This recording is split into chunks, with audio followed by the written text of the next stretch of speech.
নবীর সাহাবী কেমন সুন্নতের উপরে ছিলেন হাদিস খানা বর্ণনা করেছেন ইমাম ইবনে হাজার তার উস্তুল গাবা গ্রন্থের ভিতরে। জবান খুলে কন্যা সুবহানাল্লাহ। আল্লাহর নবীর সাহাবী কেমন সুন্নতের উপরে প্রতিষ্ঠিত ছিলেন। যুদ্ধের ময়দানে নবীজির সাহাবী গ্রেফতার হলেন সম্রাট হেরাক্লিয়াসের জেলখানার মধ্যে। সম্রাট হেরাক্লিয়াস তাকে দেখতে গেলেন। সম্রাট তার বিচক্ষণতা, তার মেধা এত বেশি, সম্রাট তাকে দাওয়াত করছে তার শাহী দরবারে। জবান খুলে কন্যা সুবহানাল্লাহ। নবীজির সাহাবী সম্রাটের দরবারে দাওয়াতে আসলেন।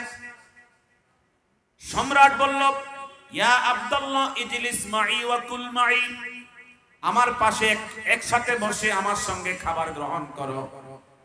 ফালাম্মা আকালা, যখন সম্রাট এবং ওই সাহাবী খাবার সমাপ্ত করলেন, সম্রাট বললেন, আমি তোমাকে এত সম্মান দিলাম, এত তাজিম করলাম, কি কারণে তুমি কি জানোনি?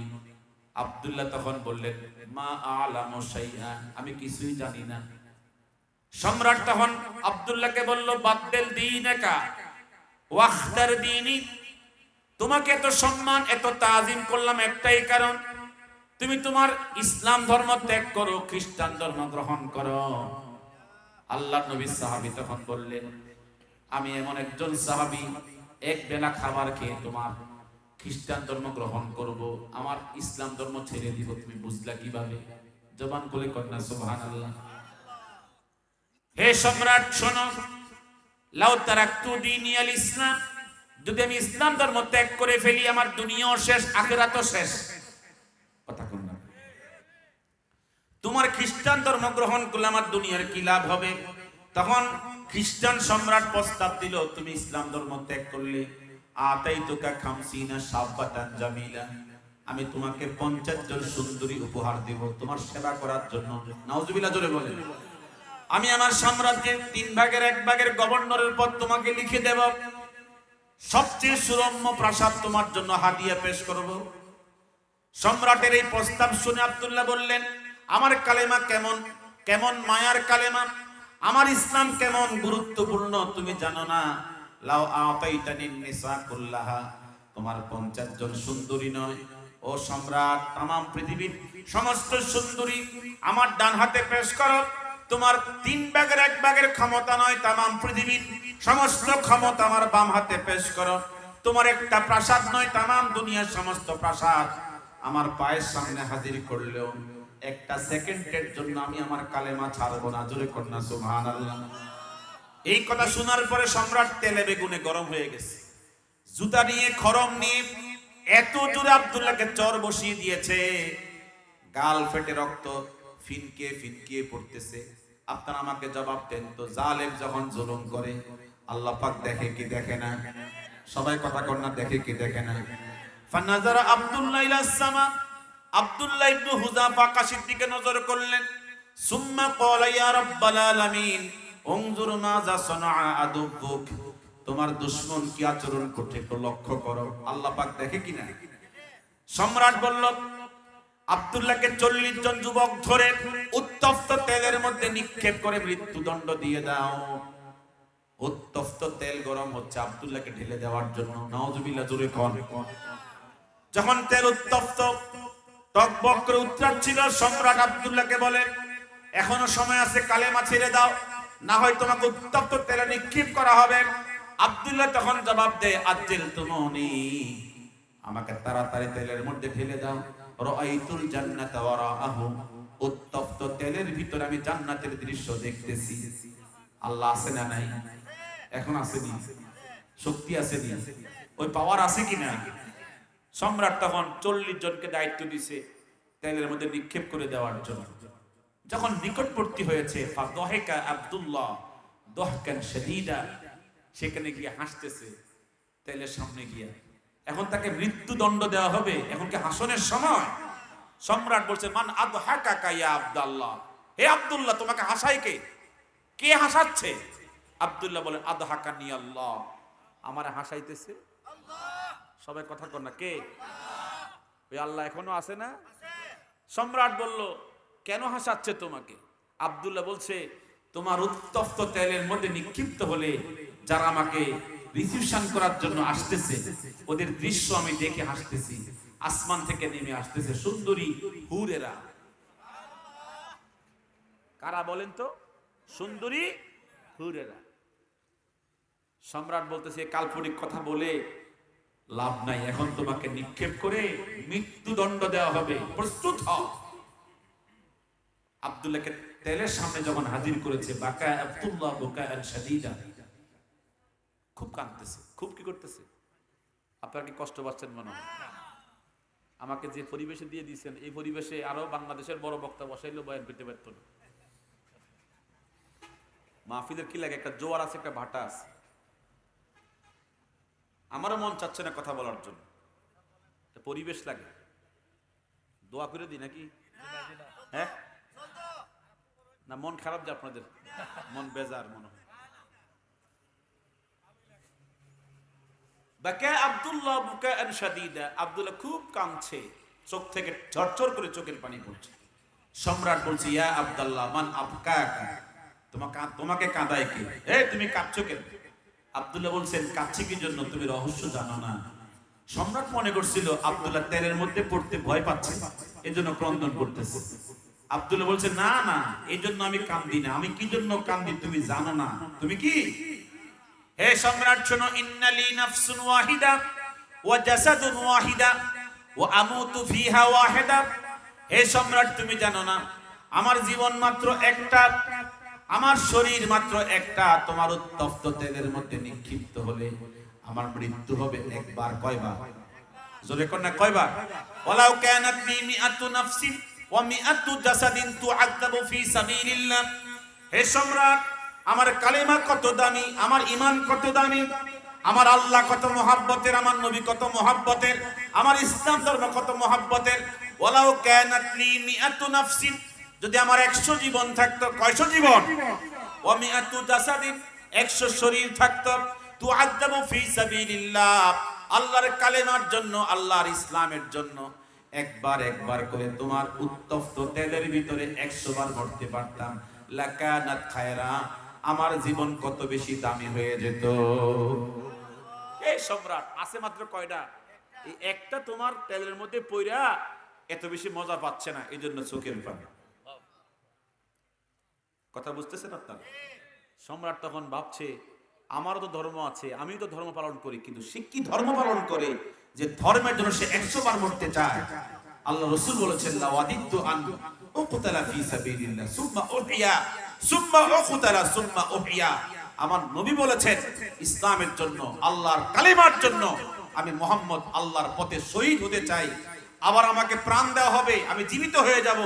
সুম্মা উকতালা, আবার শহীদ হতে চাই, আবার আমাকে প্রাণ দেওয়া হবে, আমাকে জীবন দেওয়া হবে। সুম্মা উকতালা, আবার শহীদ হতে চাই। আমার নবী শহীদ হওয়ার জন্য তামান্না করেছেন।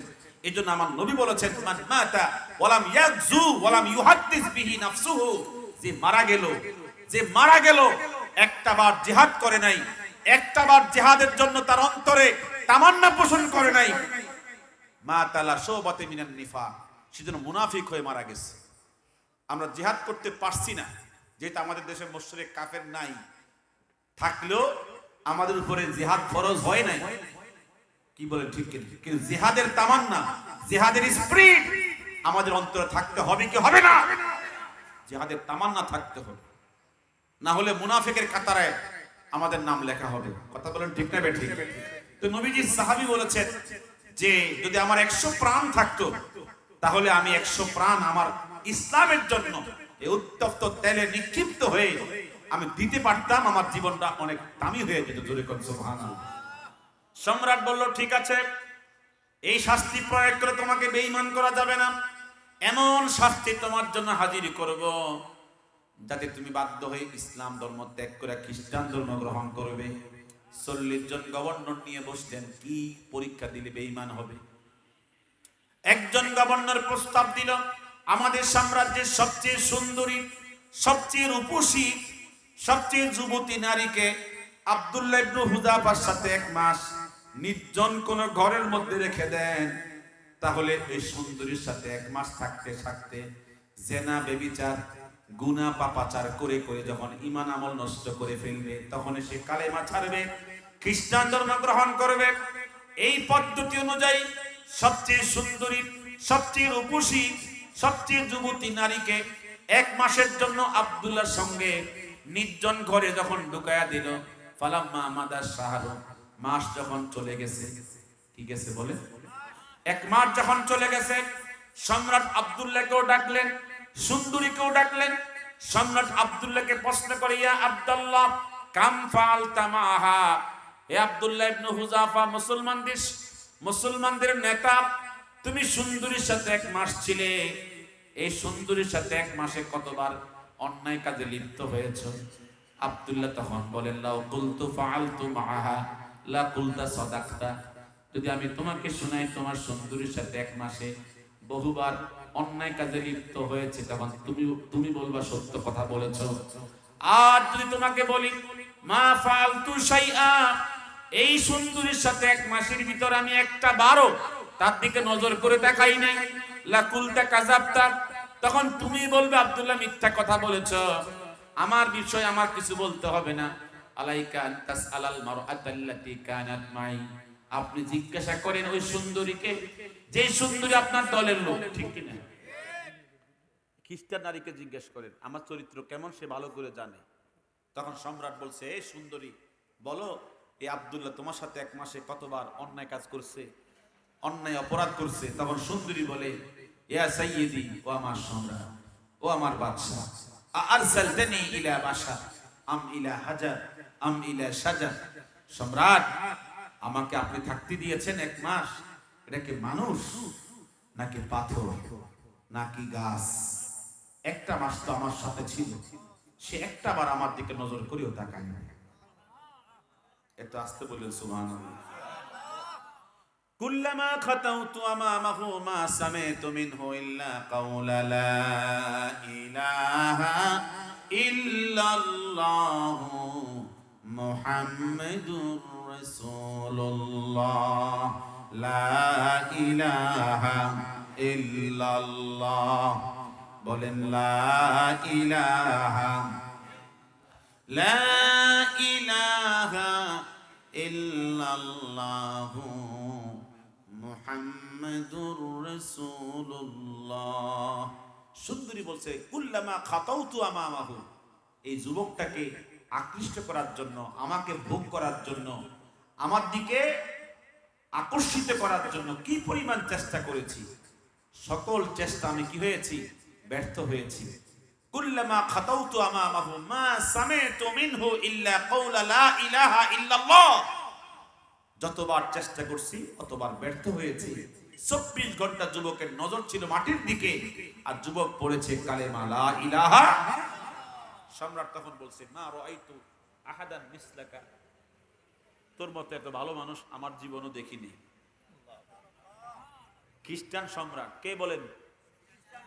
আর আমাদের দেশের যিনি দেশ স্বাধীনতার জন্য লড়াই করেছেন, উনি যখন কম্বল চুরি হয়ে গেছে শুনছে, তখন তিনি আক্ষেপ করে বলছিল, পৃথিবীর সকল দেশের রাষ্ট্রপ্রধান দেশ স্বাধীন করে পেয়েছে স্বর্ণের খনি, আর আমি পেয়েছি রূপার খনি। কি কইছিল? ও সুরের খনি কইছিল, রূপারটা কইছে না। সুর কি এখন কমছে না বাড়ছে? 71 সালে যে পরিমাণ চোর ছিল, এখন কি সুর কমছে না বাড়ছে? এখন দাড়ি কামাইয়া, চুল কামাইয়া দরবেশ কি করে, 36,000 কোটি টাকা মেরে দিয়ে পলানোর চেষ্টা করে। কথা কোন নাকা? আগে কিন্তু দরবেশ সুর ছিল না, সুরের সুরে সুর ছিল।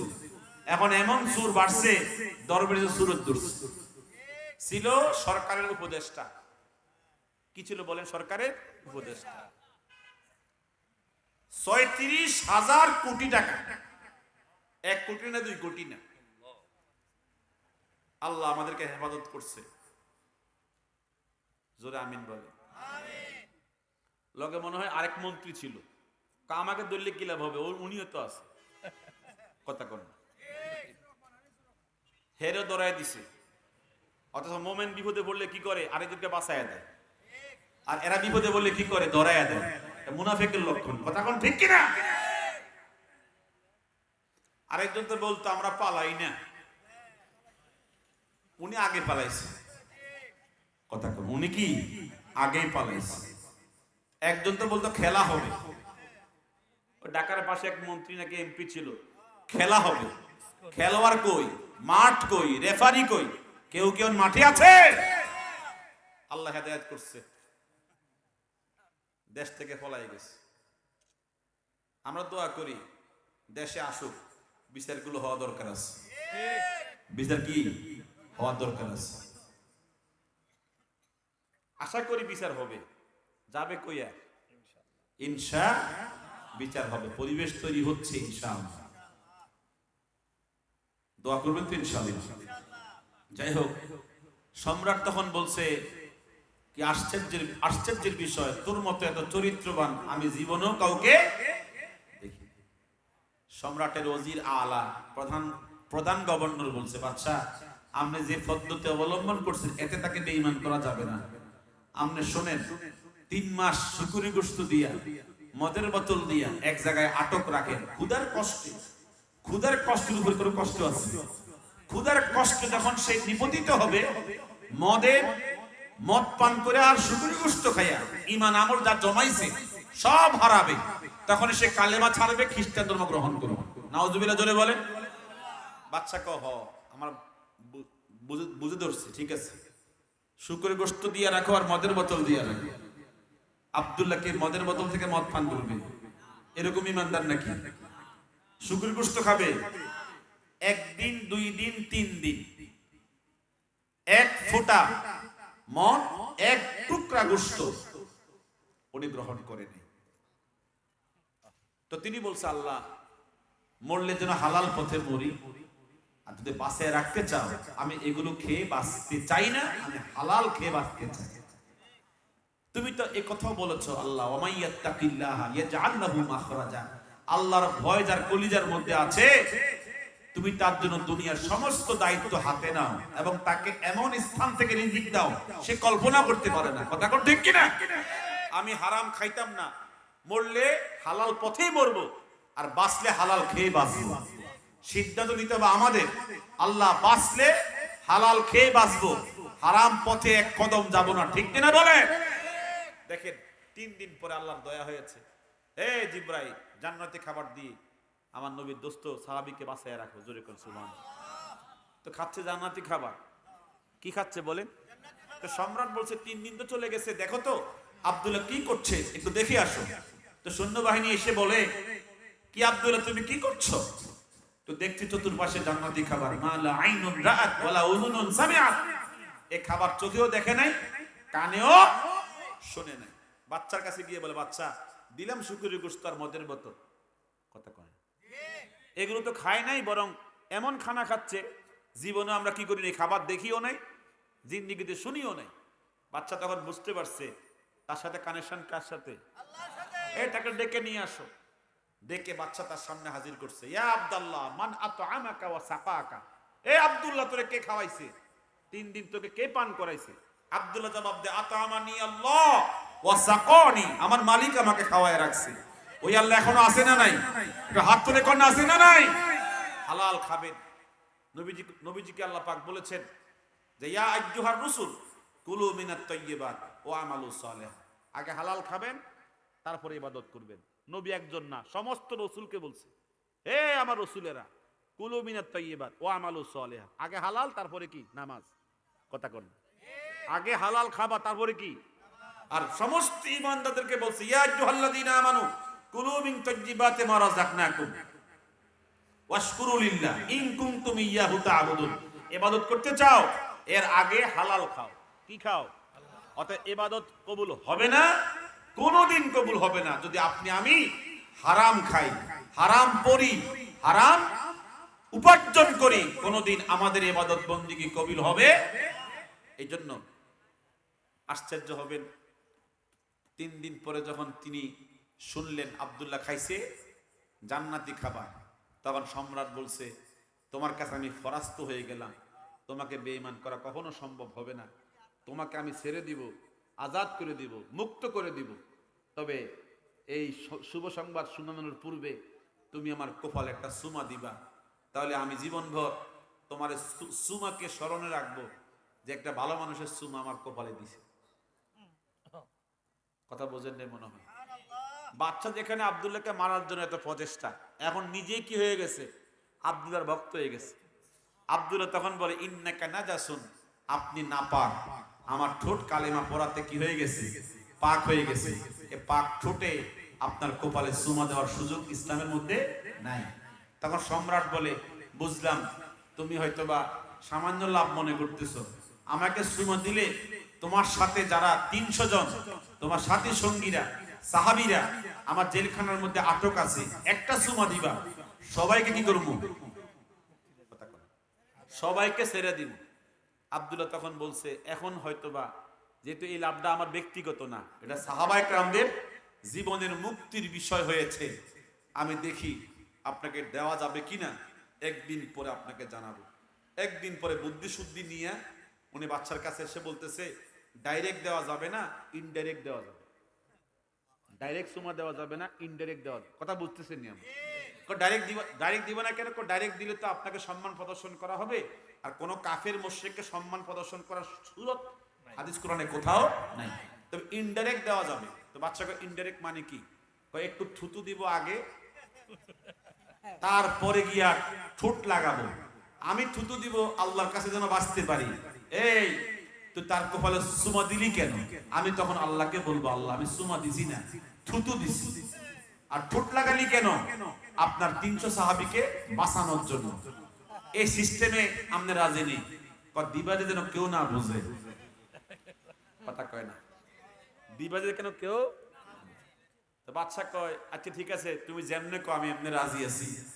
সুমা অনুষ্ঠান, কি অনুষ্ঠান? সুমা অনুষ্ঠান। আব্দুল্লাহ কয় যখন রাজি হয়েছে কম দিয়া লাভ কে আর ফালায় না, এমন জমাইছে, বাচ্চা যখন দৌড়ছে ডাইলে দিছে পুরাটা। এদিকে সেদিকে বাইয়া বাইয়া পড়তেছে। বাচ্চা কয় কি রে আব্দুল্লাহ কি দিলি? সপ্তাহ বারো কেন? মুসলমানদের থুতো কি বরকত, রক্ত বরকত, কথা কন না, ঘামও বরকত, ঠিক না? ঠিক। ওজির ওয়াজারা সবাই চেকতে গেছে, এ আব্দুল্লাহ তুই দিলি কি?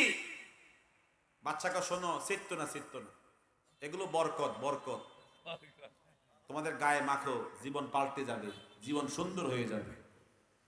যাই হোক, সংক্ষেপে বলে ফেলতেছি, আব্দুল্লাহ ইবনে হুযাফা আস-সাহামী 300 সাহাবী নিয়ে মদিনায় চলে গেছে। ওমর তখন খলিফাতুল মুসলিমিন।